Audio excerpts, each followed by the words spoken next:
magpatuloy pa rin ang pagiging successful ng kanyang business. Ayan, so congratulations Diwata for doing a great job, and nakita ko talaga naman kung paano niya talaga inangat yung kanyang pamumuhay, and that's really a very very good example, o kaya magiging model natin para at least may pakita natin na talagang from nothing until nag-succeed ng isang tao, which is for me yun din ang aim ko sa buhay ko, na from nothing hanggang sa umangat, mga ganun. So I mean, it gives us a great lesson at magiging inspirasyon din sa lahat. Okay, so, isang dagdag na tagapagpahayag at isang makitid na tagapakinig. Yung dalawang yan ang sisira sa atin, di ba? Masama, hindi maganda. Para sumigat lang kayo, may gagawa kayo ng kalukuhan sa kapwa. Huwag ganun. Pagtatanggalin mo na yung mga vlogger na dyan. Mga dyan sa karasan mo. Ulad ka lang din ni Diwata na makikinig lang sa ibang tao. Eh, baho-baho ng bunganga ng taong yan, pinakinggan niya. Pinamoy niya, nilanghap niya. Pumasok sa utak niya, madumi, mabaho rin. Tulad ng kay Mystica. Eh, malin nyo ba naman kung nagbagong buhay na yung tao. Mga baho lang talaga ang hininga na napakinggan na itong si Diwata, no? Dahil sa... Hello guys, welcome back to Arsin ng Buhay Mo. Dito ako ngayon dahil meron tayong isang ipagtatanggol na isang Philippine citizen. Si Mystica. Okay. wow. Good job yan, Mystica. Okay lang naman yung mga sinabi ko na wala kang mga ibang masamang intention, di ba? Sadyang may mga baho lang talaga ang hininga na napakinggan nitong si Diwata, no? Dahil sa, siyempre, hindi siya nakakapanood masyado ng mga vlog, di ba? O kaya, kung ano sabihin ng mga bahong hining vlogger na yan, yun ang nandito niya nandito na sa isip niya, nasa utak niya na yan, di ba? Dahil hindi nga naman talaga siya, tsaka busy siya, di ba? Busy tao, di ba? Hindi rin natin siya may sisi. Naniwala siya agad, di ba? Bakit naniwalaan niya agad ang sinabi ng mga bahong bunganga agad, no? Ika nga, meron akong kasabihan isang dagdag na tagapagpahayag at isang makitid na tagapakinig. Yung dalawang yan ang sisira sa atin, di ba? Hindi naman sa may kinakampihan tayo, ano? Nandito rin tayo, kumbaga, siyempre, kapwa Pilipino na rin natin ang ginagawa ng kung ano-anong kwento, di ba?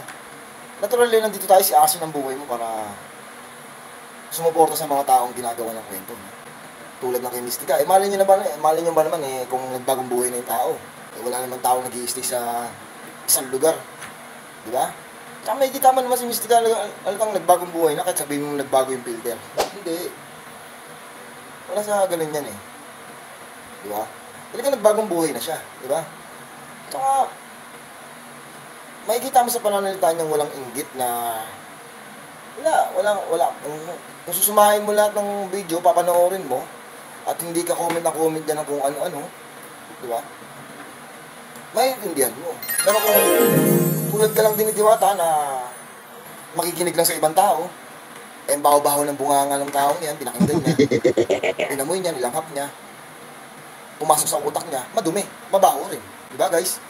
At sana, pagtatanggalin mo na yung mga vlogger na dyan, mga dyan sa karasan mo, pagtatanggalin mo yung mga mababaho ang hininga, itira mo yung mga mababaho ang hininga, para lahat ng maririnig mo, totoo, di ba? Hindi ka basta-basta magkasalita ng kung ano-ano sa kapwa, di ba?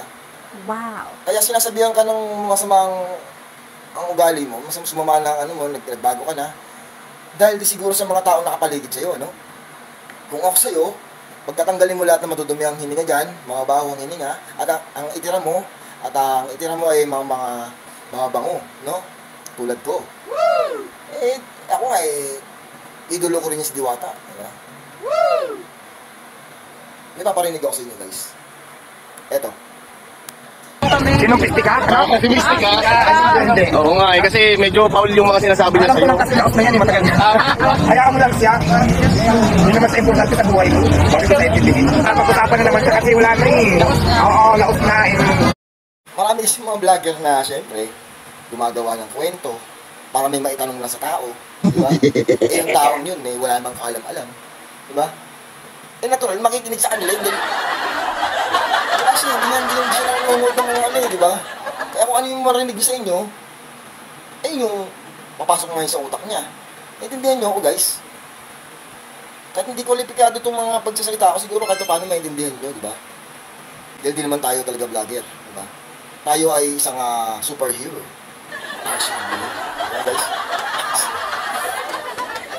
Sana, kung hindi naman sa kapwa Pilipino na natin yung inaapi natin eh. Kawawa na nga siya noon, di ba? Kawawa naman talaga si Mystica noon eh.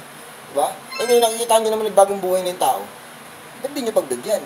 Ba't kung ano-ano yung mga naririnig nyo? Kung ano ba yun noon? Ganun pa rin ba siya ngayon? Tama, mali. Ba't di ka sumagot? Diba?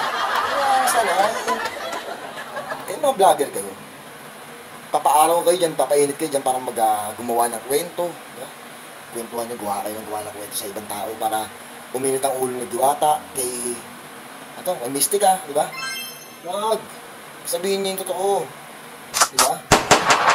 Hindi may maitanong lang kayo para tapos papaniwalaan ng mga taong nanonood na wala naman talagang, di ba? Kung susumahin nyo lahat eh, masama ang ginagawa nyo, no? Masama, hindi maganda. Para sumigat lang kayo, may maggagawa kayo ng kalokohan sa kapwa. Huwag ganun. Kawawa yung kapwa Pilipino mo eh. Kapwa Pilipino din eh. Diba? Tatanggalin mo yung mga dyan, Diwata, pagkatanggalin mo yung mga madudumiyang bunganga dyan. Tatanggalin yan. Hindi mo yung mga bango. Ha?